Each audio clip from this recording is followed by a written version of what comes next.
Hello दोस्तों, तो स्वागत है आपका आपके अपने YouTube चैनल मैथ्स विया माइंड में। आज की वीडियो में हम कक्षा 10 मैथ्स का रैपिड रिवीजन शुरू करने वाले हैं। इसमें आज के टॉपिक में हमने लिया है दो चरों वाले रैखिक समीकरण युग्म।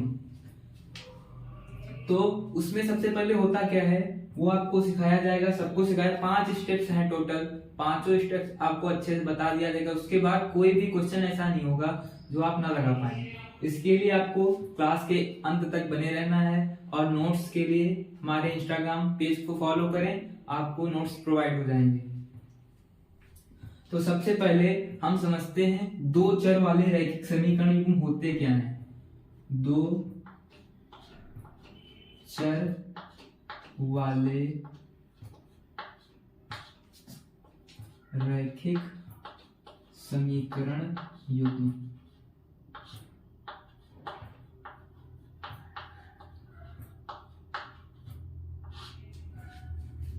इसमें होता क्या है कि दो चर होते हैं। चर मतलब वेरिएबल, जिनकी वैल्यू हमें पता ना हो, जिनकी वैल्यू बदलती रहती है। जैसे x हो गया, y हो गया, कुछ भी इंग्लिश के लेटर जो होते हैं वो हो गए। तो दो चर हैं, देखो यहाँ पे x और y। अगर इनसे कोई समीकरण मिलकर बनाई जाए कोई समीकरण, तो उसको कहेंगे दो चर वाले रैखिक समीकरण। जैसे मान लो इसमें लिख दिया x + y = 8, तो ये क्या हो गया, दो चर वाला रैखिक समीकरण। अब बोला आपके पाठ का नाम है दो चर वाले रैखिक समीकरण युग्म। मतलब ये एक समीकरण हो गया, तो हमको चाहिए कितने, दो समीकरण। दो समीकरणों से बनेगा आपका युग्म। मान लो x - y = 3 दिया हुआ है, तो ये जो पूरा है आपका, ये पहला ये दूसरा, ये दोनों मिलके आपका युग्म बना रहे हैं। और इसी युग्म से हमको इन वेरिएबल्स का मान ज्ञात करना होगा। जैसे x और y का मान निकालना होगा। यही इस अध्याय में आपको सीखना है। इनके लिए विभिन्न विधियां हैं, आपको सीखनी है। तो आज का टॉपिक हम अब शुरू करते हैं। तो सबसे पहले बात क्या करेंगे कि मान लो कोई समीकरण है, समीकरण किस रूप में होगी, a1x + b1y + c1 = 0। ये एक समीकरण हो गई, युग्म है इसलिए दूसरी समीकरण कुछ इस प्रकार होगी, a2x + b2y + c2 = 0। ये आपकी समीकरण युग्म है। इनसे आपसे पूछा जाएगा कि बताओ ये जो युग्म है ये समपाती रेखाओं वाला है या समांतर रेखाओं वाला है या फिर प्रतिच्छेदी रेखाओं वाला है, इसके कितने हल होंगे, ये संगत है असंगत, इस प्रकार के प्रश्न आएंगे। तो उनके लिए आपको सूत्र क्या यूज करना है। सबसे पहले इसमें क्या करेंगे, a1/a2 निकालेंगे, b1/b2 निकालेंगे और c1/c2 निकालेंगे। अब देखेंगे कि अगर a1/a2 b1/b2 के बराबर नहीं है, अभी इससे मतलब नहीं है, आपको सबसे पहले क्या देखना है कि a1/a2 b1/b2 के बराबर है या नहीं। अगर नहीं है तो आपको आगे कुछ करना ही नहीं है, डायरेक्ट बता देना है कि रेखाएं जो होंगी प्रतिच्छेदी होंगी, प्रतिच्छेदी होंगी। प्रतिच्छेदी मतलब जैसे एक रेखा ये है, दूसरी रेखा ये है, इसको कहते हैं प्रतिच्छेदी रेखा। कहां पे काट रही है, इस पॉइंट पे काट रही, तो यही इसका हल हो गया। तो प्रतिच्छेदी रेखाएं जो होती हैं वो केवल एक पॉइंट पे काटती हैं, इसलिए इनका हल केवल एक होता है, यानी कि अद्वितीय हल। अद्वितीय का मतलब इसके सिवा कोई और हल नहीं हो सकता, अद्वितीय हल।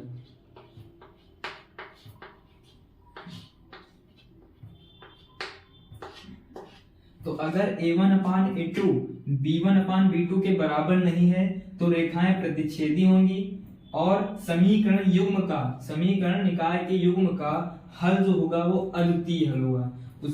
और रही बात संगत असंगत की, तो जिन समीकरण युग्मों का कोई भी हल होता है वो संगत होते हैं। कोई भी हल मतलब चाहे एक हो, चाहे 4 हो, चाहे 10 हो, चाहे बहुत सारे हो, जिनकी कोई संख्या ही ना हो, तो वो हो जाएंगे आपके संगत। क्या हो जाएंगे, संगत। और यहीं अगर कोई हल ही ना हो, अगर कोई हल ही ना हो तो वो क्या हो जाएंगे, असंगत। ये हो गया पहली कंडीशन आपकी कि यदि a1/a2 is not equal to b1/b2 तो रेखाएं जो होंगी वो प्रतिच्छेदी होंगी, उनका हल अद्वितीय होगा और संगत होंगी।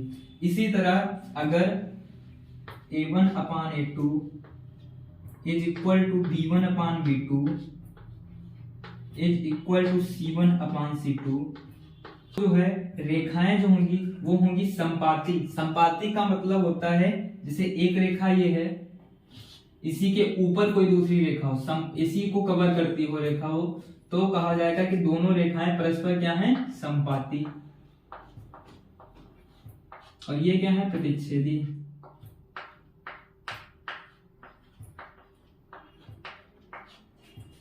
तो जो संपाती रेखाएं होती वो हर जगह देखो काट रही हैं, और हल कितने होते हैं, जहां जितने पॉइंट पे काटे वही उसका हल है। यहाँ पे देखो एक में काट रहा था तो एक हल, यहाँ पे सब कहीं काट रहा मतलब अनंत हल, हर एक पॉइंट पे काट रहा मतलब अनंत हल। पॉइंट तो गिन नहीं सकते कितने पॉइंट है इस रेखा में, तो अनंत हल। हल कितने होंगे, अनंत। रेखा कैसी होगी, संपाती। और संगत होगा या असंगत ये आपको बताना है। संगत कौन होता है, जिसका कोई ना कोई हल जरूर हो, और यहाँ पे तो अनंत हल है इसलिए ये भी क्या होगा, संगत। यही अगर तीसरी सिचुएशन देखी जाए तो अगर a1/a2 बराबर b1/b2 is not equal to c1/c2, इस सिचुएशन में आपकी जो रेखाएं होती हैं वो समांतर होती हैं। समांतर का मतलब जैसे एक रेखा ये है दूसरी ये है, कहीं पर भी ये एक दूसरे को काट नहीं सकते हैं, इनको क्या कहेंगे, समांतर रेखाएं। ये आगे बढ़ चलती चली जाएंगी और कहीं भी काटेंगे नहीं है परस्पर, इसलिए समांतर रेखाएं कहीं पे जब काटती नहीं तो उनका हल कोई हल ही नहीं होगा, इसलिए समांतर रेखाएं होंगी। जब ऐसा होगा तब समांतर रेखाएं होंगी और हल कोई हल नहीं।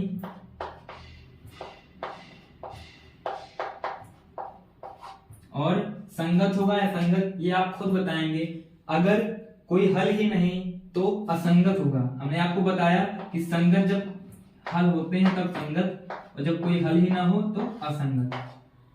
ये आपका मोस्ट इंपॉर्टेंट टॉपिक है, इससे रिलेटेड प्रश्न आपको जरूर देखने को मिलेंगे। तो वो आपका टॉपिक नंबर 1 था, उसमें आपने सीखा क्या, रेखाएं। अगर कोई समीकरण युग्म दिया है तो उससे रेखाएं कैसी होंगी, हल कितने होंगे, संगत होगा या संगत। अब आप देखेंगे प्रतिस्थापन विधि। प्रतिस्थापन विधि, समीकरणों को हल करने की प्रतिस्थापन विधि। प्रतिस्थापन विधि, पहले प्रतिस्थापन शब्द का अर्थ समझो। प्रतिस्थापन का मतलब है सब्स्टिट्यूशन, सब्स्टिट्यूट। जैसे आप क्रिकेट वगैरह खेलते हैं तो वहां पे क्या होता है कि कोई फील्डर अगर चोटिल हो जाता है या कुछ हो जाता है तो उसकी जगह पे सब्स्टिट्यूट लगा दिया जाता है। जैसे उसी तरह यहाँ पे प्रतिस्थापन का मतलब है, जैसे कोई चर हैं, 2 चर होते हैं, पहली बात 2 चर हैं, मान लो x + y बराबर 7 दिया हुआ है, तो प्रतिस्थापन का मतलब है कि कोई एक चर उधर भेज दो और एक की वैल्यू निकाल लो इससे। तो यहाँ से अगर x बराबर हम निकालें तो क्या हो जाएगा 7, और ये y इधर के प्लस का है तो उधर जाएगा माइनस का, तो x 7 - y। अब जब 2 समीकरण दी होती हैं, ये मान लो पहली है, दूसरी इक्वेशन कुछ इस प्रकार दी है, x - y बराबर 2, तो ये x की जो वैल्यू यहाँ पे है वो यहाँ पे रख दो और y की वैल्यू निकल आएगी। तो x की जगह पे रखे 7 - y और ये वाला -y बराबर 2, तो 7 - y 2y बराबर 2, तो -2y बराबर, ये 7 उधर जाएगा तो हो जाएगा माइनस का, तो 2 से 7 जाएगा -5, तो y बराबर निकलेगा माइनस कैंसिल, 2 इधर जाएगा बट्टे में, 5/2। ये आपका रैपिड डिवीजन है, इसमें आपको ऐसे ही पढ़ाया जाएगा। अगर आपको अच्छे से पढ़ना है तो पुराने वीडियो को देख सकते हैं।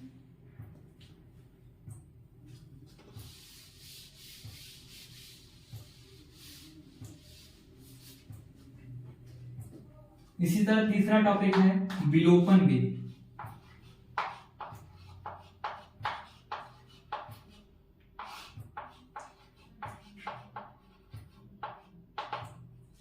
विलोपन, पहली बात विलोपन का अर्थ क्या होता है। विलोपन का मतलब है विलुप्त करना। विलुप्त करना मतलब गायब करना। तो इसमें क्या गायब करेंगे, दो चर वाली रहती है, उसमें जब चर है तो चर को ही गायब कर सकते हैं और किसी को करेंगे नहीं। जैसे कोई समीकरण दी हुई है x प्लस 2y बराबर 17, 3x माइनस 8y बराबर 20, इस प्रकार कुछ अगर दिया हुआ है तो इसमें क्या करेंगे, कोई एक चर आपको गायब करना है। दोनों समीकरण से कोई एक चर आपको गायब करना है। मान लो हम x को गायब करना चाह रहे हैं तो x को गायब कैसे करेंगे, जो पहली समीकरण है उसमें या तो 3 से गुणा कर दें। अगर 3 से गुणा करेंगे तो यहाँ पे क्या हो जाएगा 3x, और यहाँ पे भी 3x घटा देंगे, कट जाएगा। या तो फिर दूसरी इक्वेशन में 3 से भाग कर दें। 3 से भाग करेंगे, यहाँ पे केवल x बचेगा और x से x कैंसिल कर देंगे। तो करते हैं समीकरण 1 में 3 से गुणा, जब करेंगे 3 से गुणा तो हो जाएगा 3x प्लस 2y, 2 3 6, पूरे पे गुणा करेंगे ना तो 2 3 6y बराबर 17 गुणे 3, 17 3 51। नीचे वैसे ही लिख लो 3x माइनस 8y बराबर 20। अब क्या करें, अगर घटा दें तो 3x कैंसिल हो जाएंगे, केवल y के पद बचेंगे। तो घटाने पर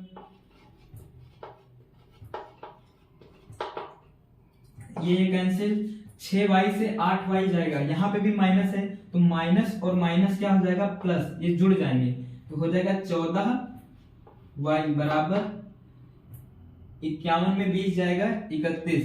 यहां से आपकी y की वैल्यू निकल आएगी 31/14। अब x की वैल्यू हम निकाल लेंगे, किसी एक समीकरण में रख देंगे y की वैल्यू, x की वैल्यू निकल आएगी। मान लो 1 में रख रहे हैं तो x प्लस 2 गुणे y की जगह पे रख देंगे 31/14 बराबर 17। तो x प्लस 2 एकम 2, 2 सत्ती 14, 31/7, x प्लस 31/7 बराबर 17। ये जब उधर भेजेंगे तो हो जाएगा x बराबर 17, ये इधर प्लस का उधर जाएगा माइनस का 31/7। इसको गुणा करके हल कर लेंगे, यही आपका आंसर। जो आपके पेपर में प्रश्न दिए होंगे वो ऐसे दिए होंगे कि आप आसानी से हल कर सकते हैं। हमने ऐसे ही रैंडमली ले लिया था क्वेश्चन, तभी ऐसी कैलकुलेशन आ रही है। पेपर में बहुत ही सरल दिया जाएगा।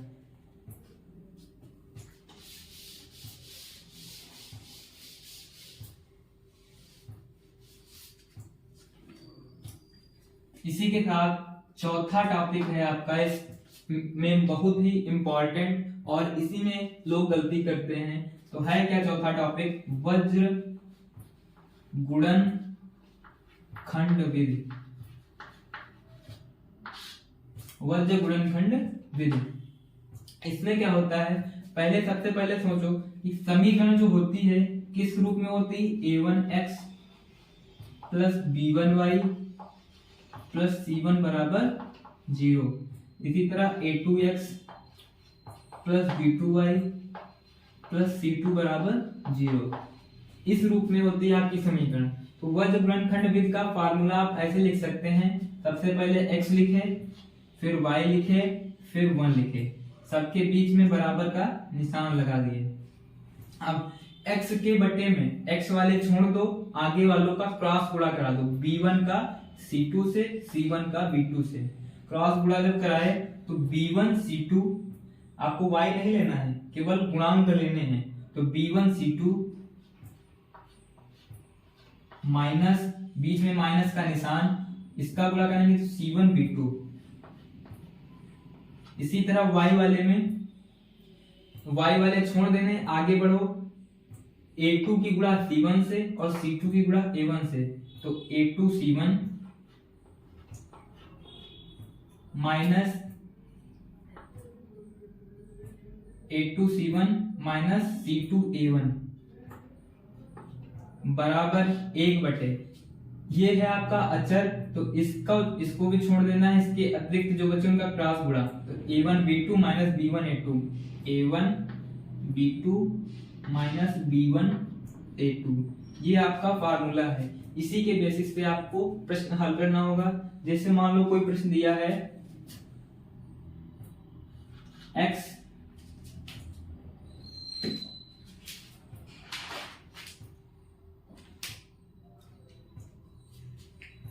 3x प्लस 4y बराबर 10, 2x माइनस 2y बराबर 2। ये आपको मान लो कोई प्रश्न दिया है और बोल रहा है वज्र गुणनखंड विधि से हल कीजिए, तो इसके लिए सबसे पहले आप यहां से इससे a1 की वैल्यू निकालेंगे, कितनी है, x के आगे कितना है 3, b1 की वैल्यू निकालनी है। अगर ये आपको a1 b1 c1 निकालना नहीं आता है तो आप कुछ नहीं कर सकते, और अगर नहीं आता है आपको पढ़ना है तो हमारे पुराने वीडियो देखकर सीख सकते हैं। तो b1 की जगह पे है 4 और c1 कितना है 10। इसी तरह a2 कितना है दूसरी समीकरण से 2, b2 कितना है 2 माइनस का 2, निशान के साथ लेंगे, प्लस लिखने की जरूरत नहीं, माइनस लिखने की जरूरत पड़ती है, इसलिए निशान के साथ लेंगे, और c2 कितना है 2। अब फार्मूला आपको बताया x बटे b1 c2, b1 कितना है b1 है 4 इंटू c2 कितना है c2 है 2 माइनस c1 b2 कितना है 10 गुणे b2 कितना है -2 बराबर y के बटे में है A2 है 2 इंटू C1 है 10 माइनस C2 है 2 इंटू A1 है A1 है 3 बराबर 1 के बटे में A1 3 B2 -2 3 इंटू -2 और माइनस B1 B1 है 4 इंटू A2 है 2। इसको हल करेंगे तो हो जाएगा, बराबर का निशान जरूर लगाना, पेपर में अगर अच्छे नंबर लाने हैं तो कॉपी भी अच्छी होनी चाहिए। तो x बटे 4 दूनी 8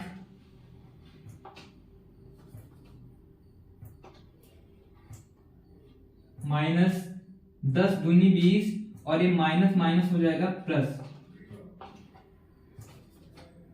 बराबर y के बटे में 2 दहम 20 माइनस 2 3 6 बराबर 1 के बटे में 3 दूनी 6 और निशान माइनस का और -8, तो ये हो जाएगा x बटे 20 8 28 बराबर y बटे 20 में 6 गए 14 बराबर 1 बटे -6 -8 जुड़ जाएंगे -14। अब यदि x बटे 28 बराबर 1 बटे -14 लें, इसमें क्या करेंगे, एक बार y को गायब कर देंगे, एक बार x को गायब कर देंगे, निकल आएगा मान। तो x बटे 28 बराबर 1 बटे -14, 14 एकम 14 14 दूना 28, ये उधर बचा -1, ये 2 उधर जाएगा क्रॉस गुणे में, तो x बराबर -1 गुणे 2 यानी कि -2। इसी तरह y बटे 14 बराबर -1 बटे 14, x वाले को गायब किए, 14 एकम 14 बचा कितना, y बराबर -1। ये आपका बेसिक हो गया पूरे चैप्टर का। अगर ये इतना आता है आपको तो आप कोई भी प्रश्न हल कर सकते हैं, अगर आपके पास थोड़ा सा भी दिमाग होगा। अब हम कुछ इम्पॉर्टेंट प्रश्न हल करेंगे जो पेपर में आने के ज्यादा चांसेस हैं। तो पहला प्रश्न है आपका 5x माइनस 4y प्लस 8 बराबर 0, 7x प्लस 6y माइनस 9 बराबर 0। इस दोनों समीकरणों से आपको बताना है कि रेखाएं जो हैं कैसी हैं, हल कितने हैं और संगत है या असंगत, ये आपको बताना है। इसके लिए सबसे पहले क्या करेंगे, a1 निकालेंगे। a1 कितना है 5, a2 बताएंगे, a2 कितना है 7, b1 बताएंगे, b1 कितना है -4, b2 बताएंगे, b2 कितना है 6। इसी तरह c1 बताएंगे, c2 बताएंगे, c2 है -9 और c1 है 8। तो अब क्या करेंगे, अब निकालेंगे a1 बटे a2 बराबर है कितना 5 बटे 7। इसी तरह b1 अपान b2 निकालेंगे, बराबर है कितना -4 बटे 6, 2 दूनी 4, 2 तिया 6, तो ये हो जाएगा -2 बटे 3। अब आपको यहीं से दिख रहा है कि a1 बटे a2 जो है वो b1 बटे b2 के बराबर नहीं है। जब है ही नहीं तो आगे c1 बटे c2 निकालने की जरूरत नहीं है। तो चूंकि लिखेंगे चूंकि a1 बटे a2 is not equal to b1 बटे b2, इसलिए रेखाएं जो होंगी वो प्रतिच्छेदी और हल कितने होंगे, अद्वितीय हल।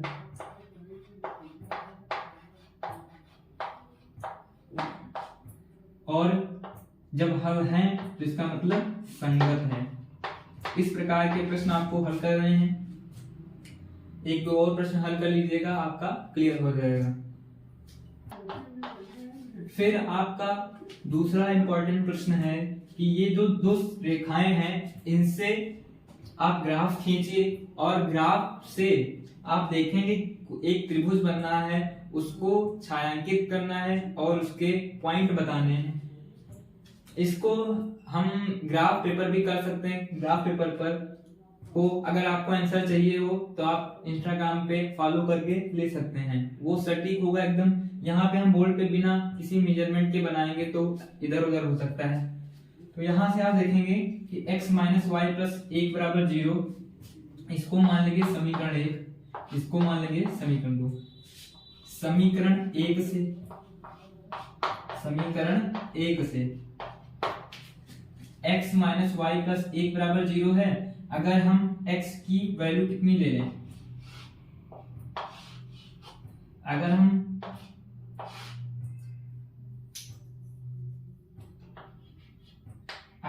x को 0 ले लें तो y कितना हो जाएगा -y, ये तो 0 हो गया, इसको छोड़ दो, -y और ये +1 उधर जाएगा तो -1, -y बराबर -1, माइनस माइनस कैंसिल, y बराबर 1। इसी तरह अगर हम y बराबर 0 लें, y बराबर 0, तो y बराबर 0 लेंगे तो x बराबर हो जाएगा -1। समीकरण 2 से इसी प्रकार निकालेंगे।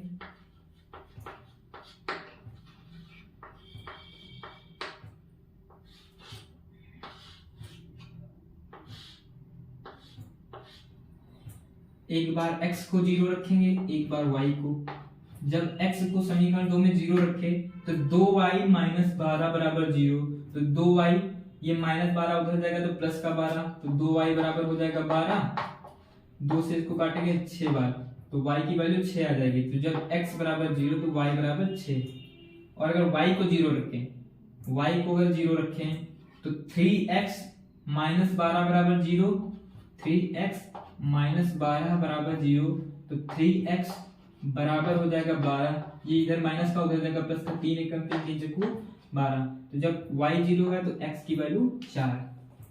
इस प्रकार अब इन पॉइंट के सहारे इस इसका पॉइंट है 0,1, इसका है -1,0। इन पॉइंट से जाते हुए ये रेखा पहली वाली रेखा बन रही है। फिर इसका है 0,6 और 4,0। इन दोनों पॉइंट से जाती हुई दूसरी रेखा बन रही है। तो ग्राफ खींचेंगे, मान लो 1, 2, 3, सबसे मैक्सिमम नंबर कितना है 6 तक बनाएंगे। 4, 5, 6। इसी तरह इधर 1, 2, 3, 4, 5, 6। 1, 2, 3, 4, 5, 6। ये एकदम बराबर होना चाहिए, हम ऐसे रफली बना रहे हैं। 1, 2, 3, 4, 5, 6। पहला पॉइंट है 0,1, यानी कि x पर 0 जाना है, मतलब जाना ही नहीं। और y पर 1, कहां पे होगा, यहां पे होगा। ये पॉइंट जो है आपका, ये है आपका 0,1। फिर आपको बनाना -1,0, यानी कि x की वैल्यू -1 लेनी है और y की वैल्यू 0, मतलब ये हो गया आपका -1,0। इन दोनों पॉइंट को मिला देंगे। ये आपकी पहली रेखा हो गई, रेखा 1। इसी तरह दूसरी रेखा क्या है 0,6, यानी कि x पे 0, y पे 6। x पे 0 जाना ही नहीं, y पे 6 यहाँ पे होगा। और x पे 4, y पे 0, x पे 4 यहाँ पे होगा और y पर 0 जाना। इन दोनों को मिला देंगे। ये पॉइंट क्या है 0,6, ये पॉइंट क्या है 4,0। अब कह क्या रहा था प्रश्न में कि इन दोनों रेखाओं से बनता हुआ त्रिभुज आपको दिखाना है, छायांकित करना है, मतलब उसको दिखाना है और उनके पॉइंट भी आपको दिखाने हैं। तो इसको आप ऐसे छायांकित कर देंगे। ये आपका हो गया त्रिभुज। इसको मान लो A, इसको मान लो B, इसको मान लो C। अब आपको सारे पॉइंट भी बताने हैं। देखो B पॉइंट जो है आपको पता है, C पॉइंट जो दिया है वो भी आपको पता है, A पॉइंट आपको बताना है। A पॉइंट आप जब ग्राफ पर बनाएंगे तो एकदम करेक्ट बताएगा, लेकिन अगर ग्राफ पे नहीं बनाए हैं, चेक करना है आपको। पहली बात, कॉपी पर भी बनाएंगे अगर पटरी और उसकी सहायता से तो सही बनेगा। ऐसे बनाएंगे तो आपको क्वेश्चन का आंसर फाइंड करना पड़ेगा। इसके लिए इन दोनों से आपको हल निकालना है। तो x - y + 1 = 0 है, तो यहां से अगर हम x की वैल्यू निकालें पहले समीकरण से, ये हम ऐसे रफली बना रहे हैं, इसको आपको करना नहीं है। आपको करना बस इतना ही है, यहाँ पे आपको पॉइंट मिल जाएगा जब पटरी से बढ़िया मेजरमेंट लेकर बनाएंगे। यहाँ से अगर x की वैल्यू निकालें तो y उधर जाएगा तो प्लस का हो जाएगा, 1 इधर है प्लस का तो उधर जाएगा तो माइनस का। समीकरण 2 में अब x की वैल्यू ये रख दो, तो 3 × x की जगह पे y - 1 प्लस 2y, और ये 12 इधर माइनस का उधर दे तो 12 प्लस का हो जाएगा। ये हो जाएगा 3y - 3 एकदम 3 प्लस 2y बराबर 12। 3y 2y 5y बराबर, ये 3 इधर माइनस का उधर जाएगा प्लस, तो 12 3 15 हो जाएगा। तो जो y की वैल्यू होगी 5 3 15, y की वैल्यू 3 है। x की वैल्यू आपको निकालना है, तो y का मान इसमें रख दो, निकल आएगा। तो x बराबर y - 1 यानी कि 3 - 1, तो x बराबर 2। तो ये जो पॉइंट यहाँ पे है ये वाला, ये आपको 2,3 मिलना चाहिए, 2,3। अब जब आप बढ़िया से पटरी से बनाएंगे तो आपको एकदम सही करेक्ट मिलेगा, और अगर पटरी से नहीं बनाए तो आपको ऐसे हल करना पड़ेगा।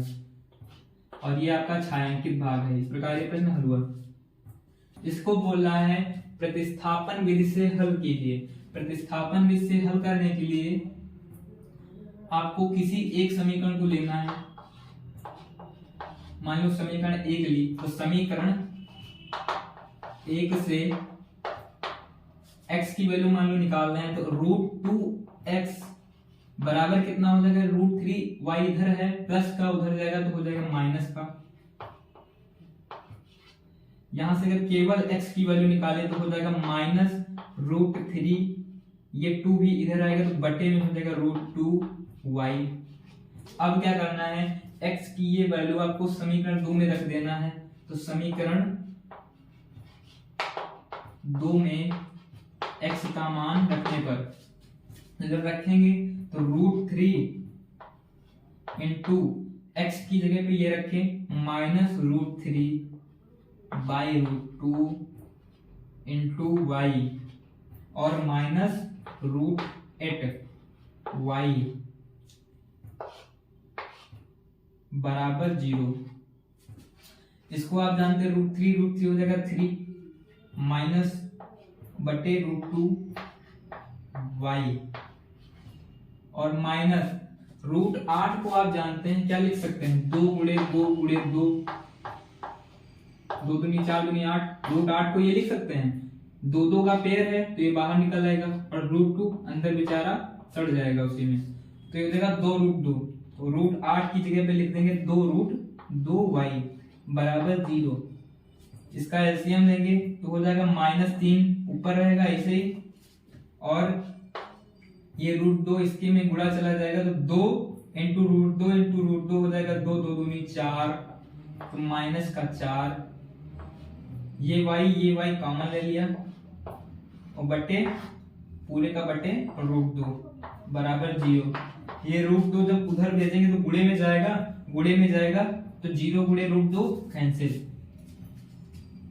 तो यहां से अगर y की वैल्यू निकालें तो भी 0 आएगी और x की वैल्यू निकालें तो भी 0 आएगी। ये प्रश्न है आपका कि ये दो रेखाएं आपकी दी हुई हैं, यहां से आपको x और y की वैल्यू पहले निकालनी है, फिर बताना है कि m का ऐसा मान बताओ जिससे y बराबर mx + 3 हो जाए। इसके लिए सबसे पहले आप इनसे x और y की वैल्यू निकालेंगे। x y की वैल्यू निकालेंगे, यहाँ पे रख देंगे y की वैल्यू x की वैल्यू, केवल बचेगा क्या m की वैल्यू आराम से निकल आएगी। तो समीकरण 1 और 2 में आपको देखो कैसे कौन सी विधि लगाएं इसमें जो आसान हो जाए। देखो प्रतिस्थापन विधि लगाएंगे तो बहुत बवाल होगा, विलोपन विधि लगा 2x ऊपर भी 2x नीचे भी कट जाएगा, आराम से हो जाएगा। तो लिख देंगे समीकरण 1 से 2 घटाने पर, समीकरण 1 से 2 घटाने पर तो जब घटाएंगे तो 2x से 2x कैंसिल, 3y में -4y और फिर से माइनस यानी कि प्लस हो जाएगा तो 3 4 7y बराबर 11 - +24। तो इसको जोड़ देंगे तो 4 1 5 2 1 3 तो y बराबर हो जाएगा 7 1 7 7 5 35 5। अब x की वैल्यू भी निकाल लेंगे इसी से, किसी एक समीकरण में y की वैल्यू रख दें, मान लो पहले में रख लें समीकरण 1 में y बराबर 5 रखने पर, समीकरण 1 में जब y बराबर 5 रखेंगे तो 2x + 3 इंटू y की जगह पे 5 बराबर 11 तो 2x बराबर 11, ये प्लस का 15 है 3 5 15 उधर जाएगा तो माइनस का 15 हो जाएगा और 2x बराबर हो जाएगा 11 से 15 जाएगा तो बचेगा 4 निशान माइनस का, 2 1 कम 2 2 दूनी 4 माइनस का 2, आंसर हो जाएगा x की वैल्यू। अब आपको बताना क्या है, आपको बताना है m की वैल्यू, तो यहाँ पे y की वैल्यू रख दो, mx की वैल्यू रख दो, m की वैल्यू निकल आएगी। इसमें क्या है y की जगह पे रखे 5, y की वैल्यू 5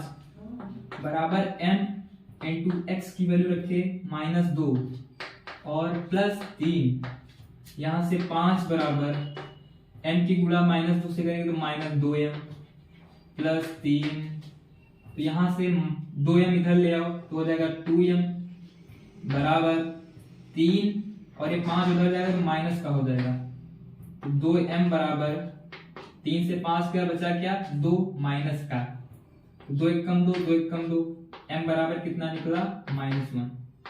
यही आपसे पूछा गया था और ये बहुत ही आसान तरीके से आपने निकाल लिया।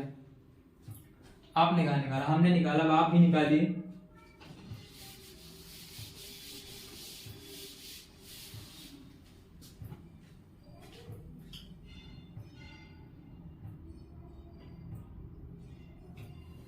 फिर नेक्स्ट क्वेश्चन है आपका जो इम्पोर्टेंट है, काफी इम्पोर्टेंट है, कि दो संपूरक कोणों का योग 180 होता है, आपको पता होगा। तो उनमें से कह रहा है कोई एक कोण है वो बड़ा है और कोई एक कोण छोटा है। माना, सबसे पहले मान लिया करो, माना बड़ा कोण x है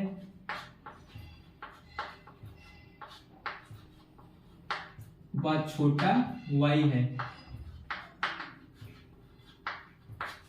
तो एक बात बताओ, अगर संपूरक कोण है तो इनके लिए x प्लस वाई कितना हो जाएगा? x प्लस वाई, संपूरक कोणों का योग 180 होता है, कक्षा 4 मास में 6 में पढ़ा है आपने।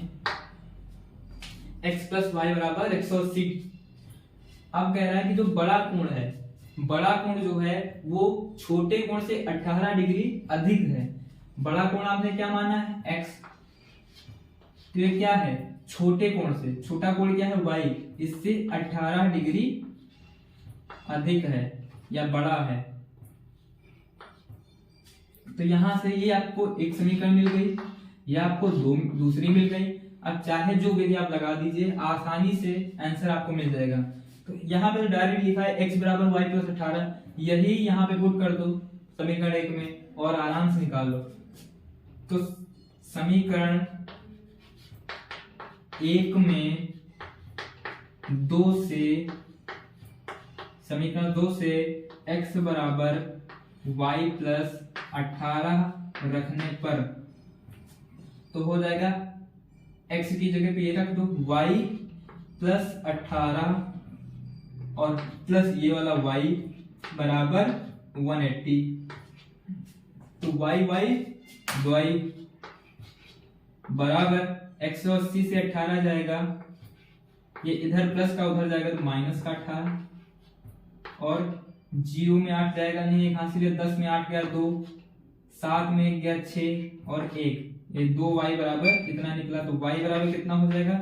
2 1 कम 2, 2 8 16, 2 1 कम 2 81 डिग्री।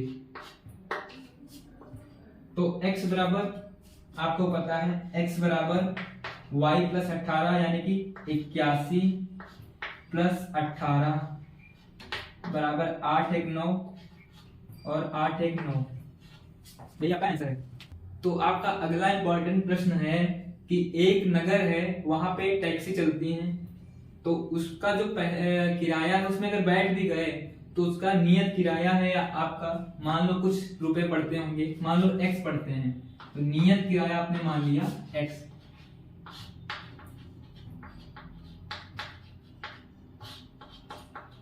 माना नियत किराया बराबर x।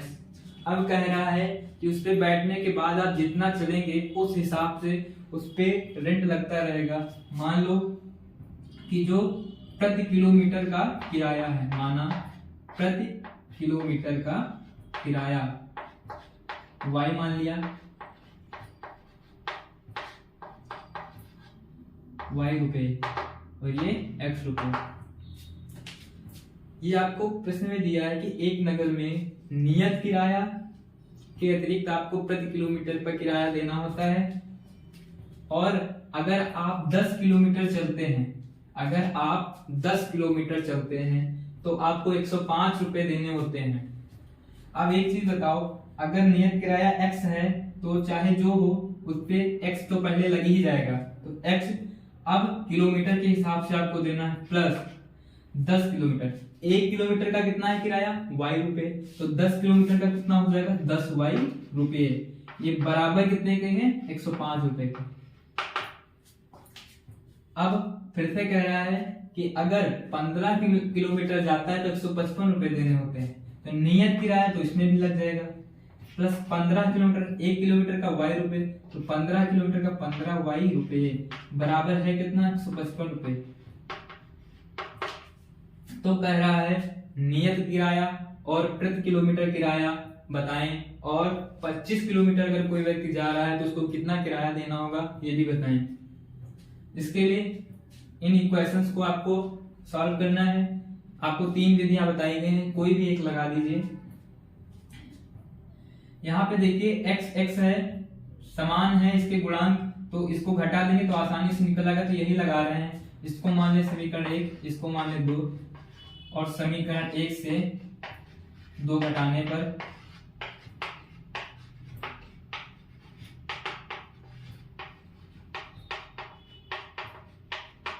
जब घटाएंगे तो x से x गया, 10y से 15y जाएगा, बचेगा क्या 5y माइनस का, बराबर 105 से 155 जाएगा तो बचेगा क्या 50 और निशान माइनस का, माइनस माइनस कैंसिल, 5 एकम 5, 5 दहम 50, तो y बराबर 10 रुपए। y क्या था, प्रति किलोमीटर के लिए किराया था, यानी कि अगर 1 किलोमीटर जाएगा तो उसको 10 रुपए देने। अब x की वैल्यू आप किसी एक समीकरण में y की रख के निकाल सकते हैं। मान लो इसमें रख रहे हैं तो x प्लस 10 इंटू वाई की जगह पे 10 बराबर 105, तो x बराबर हो जाएगा 105, ये 10 दहम 100 इधर प्लस का तो उधर जाएगा तो माइनस का हो जाएगा, ये हो जाएगा 5 रुपए। x की वैल्यू भी आपकी निकल आई। अब बोला है 25 किलोमीटर जाने के लिए व्यक्ति को कितना रुपया देना पड़ेगा, किराया देना पड़ेगा 25 किलोमीटर के लिए।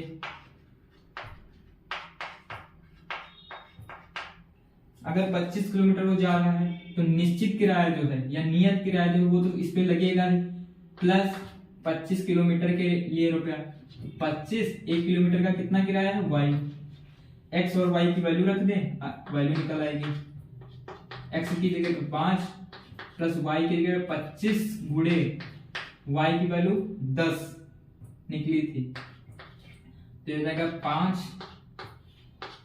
प्लस 25 दाम 250 और ये वैल्यू निकल आएगी 255 रुपए। आपका इंपॉर्टेंट प्रश्नों की लिस्ट में अगला प्रश्न है कि कोई भिन्न है, उसमें अगर अंश में हम 1 जोड़े और हर में 1 घटाएं तो भिन्न 1 हो जाती है, और यदि केवल हम हर में 1 जोड़े तो भिन्न 1/2 हो जाती है। तो मानने पहले सबसे पहले तो आपको मानना है इन प्रश्नों में, माना भिन्न आपकी जो है वो p/q है, तो अंश क्या हो गया p और हर क्या हो गया q। ये तो आपको पता ही होगा कि कोई भिन्न होते तो ऊपर वाला अंश नीचे वाला हर।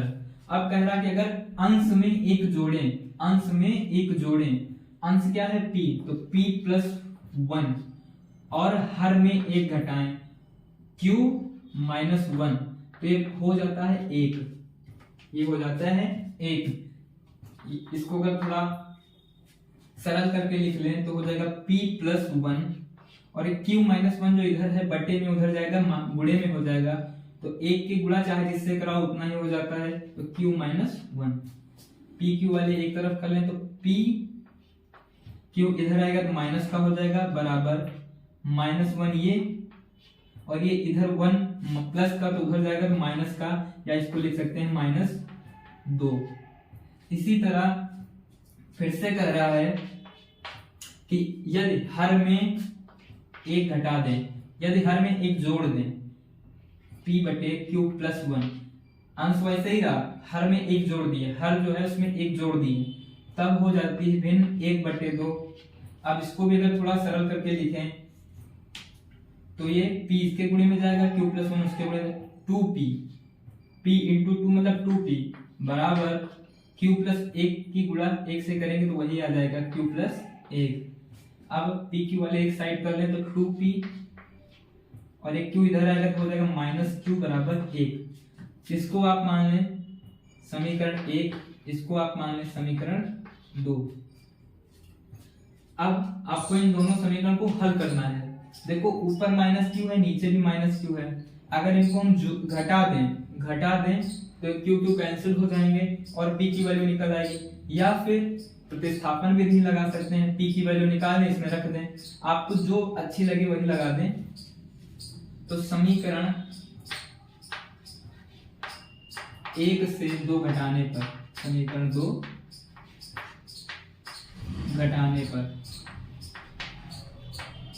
अगर घटाएंगे तो p से 2p जाएगा, बचेगा क्या -p, ये p है, इससे 2p जाएगा तो बचेगा क्या -p, -q और --q, -q और --q यानी कि 0 बराबर ये है -2 और -1, ये हो जाएगा -3। तो p बराबर हो जाएगा 3, -p बराबर -3, तो p बराबर 3। अब p की वैल्यू किसी एक में रख दें, मान लो इसमें रख लें पहले समीकरण में, तो समीकरण 1 से p की वैल्यू 3 रखने पर, तो p की जगह पे 3 -q बराबर -2, तो -q बराबर ये -2 है ही है, और ये 3 उधर जाएगा तो माइनस का हो जाएगा बराबर -5, तो q बराबर हो जाएगा 5। जब -q बराबर -5 तो q बराबर 5। ये आपका p की वैल्यू निकली, ये q की वैल्यू निकली। पूछ क्या रहा है? भिन्न पूछ रहा है, तो जो आपकी भिन्न है p बटे q होती है, तो p बटे q बराबर p की वैल्यू 3 बटे q की वैल्यू 5। यही आपका आंसर। तो इंपॉर्टेंट प्रश्न की सीरीज में अगला प्रश्न है आपका कि कोई नूरी है, उनकी 5 वर्ष पूर्व आयु जो थी वो सोनू की आयु की 3 गुनी थी, और 10 वर्ष बाद उसकी आयु सोनू की आयु की 2 गुनी ही रह जाएगी। तो आपको नूरी और सोनू की आयु बतानी है। इन प्रश्नों में सबसे पहले आपको वर्तमान आयु माननी होती है। माना जो नूरी हैं उनकी आयु या वर्तमान आयु x वर्ष है, और जो सोनू साहब हैं उनकी जो आयु है वो y वर्ष है। तो 5 वर्ष पूर्व, जैसे नूरी हैं जो अभी इनकी आयु x वर्ष है, तो 5 साल पहले कितनी हुई होगी? x - 5। जैसे हम हैं अभी 18 साल के हैं, तो 5 साल पहले 13 साल के हुए होंगे। उसी तरह नूरी अभी x वर्ष की हैं, तो 5 वर्ष पूर्व जो है नूरी की आयु होगी कितनी? x - 5।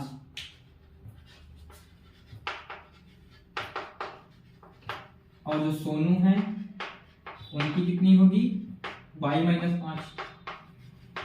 तो प्रश्नानुसार है कि नूरी की जो आयु है वो सोनू की आयु का 3 गुना है। इसको थोड़ा सरल करके लिख लेंगे, तो x - 5 बराबर 3y - 3 × 15। x y वाले एक साइड कर लो, तो x ये 3y उधर है, प्लस का इधर आएगा, माइनस का बराबर -15 ये है, ये -5 है, उधर जाएगा प्लस का 5, तो 15 से 5 गया 10 बचा, और निशान माइनस का। इसको मान लेंगे समीकरण 1। इसी तरह कह रहा है कि 10 वर्ष बाद पश्चात, मतलब आने वाले समय में 10 वर्ष बाद जो नूरी हैं वो कितने साल की हो जाएंगी? अभी x की जैसे हैं तो 10 वर्ष बाद हो जाएंगी x + 10 की। उसी तरह जो सोनू हैं अभी y के हैं, तो 10 वर्ष बाद हो जाएंगे y + 10 के। अब कह रहा है प्रश्न कि जो नूरी की आयु है 10 वर्ष बाद वाली, वो सोनू की जो आयु है 10 वर्ष बाद वाली उसका 2 गुना है। इसको थोड़ा सरल करके लिखेंगे, तो x + 10 बराबर 2y + 10 दूना 20 x।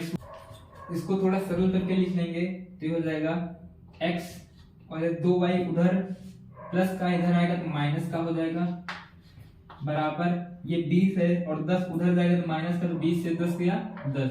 इसको समीकरण 2 मान लेंगे। समीकरण 1 और 2 से आपको हल करना है और x y की वैल्यू बतानी है। देखो यहाँ पे x, यहाँ पे x, अगर घटा दें तो विलोपन विधि आराम से लग जाएगी।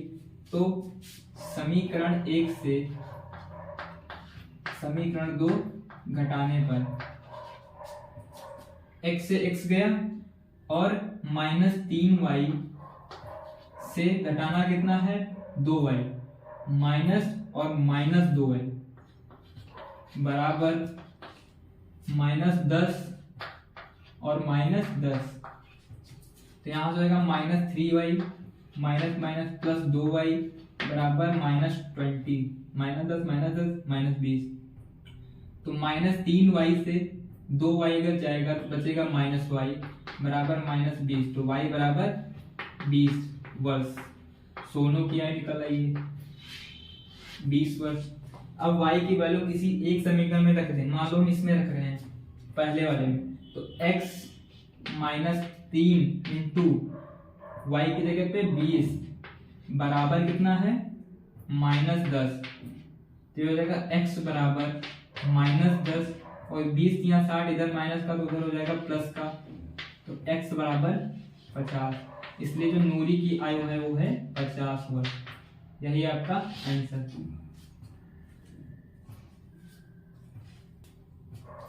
इसी का अगला मोस्ट इंपॉर्टेंट प्रश्न है कि ऋतु जो है वो धारा के अनुकूल 20 किलोमीटर तैर सकती हैं और प्रतिकूल 4 किलोमीटर तैर सकती हैं यदि समय 2 घंटा दिया जाए। मतलब 2 घंटे में 20 किलोमीटर तैर सकती हैं अनुकूल और 4 किलोमीटर प्रतिकूल। अब एक बात बताओ, अनुकूल प्रतिकूल क्या है? अनुकूल जैसे आप तैरने नहीं जाते हैं तो देखते हैं धारा इधर बह रही है, तो आप भी अगर उधर ही जाना है आपको तो आपको आसानी रहती है, और अगर धारा उधर को है आप उधर से आ रहे हैं तो आपको कठिनाई होती है तैरने में।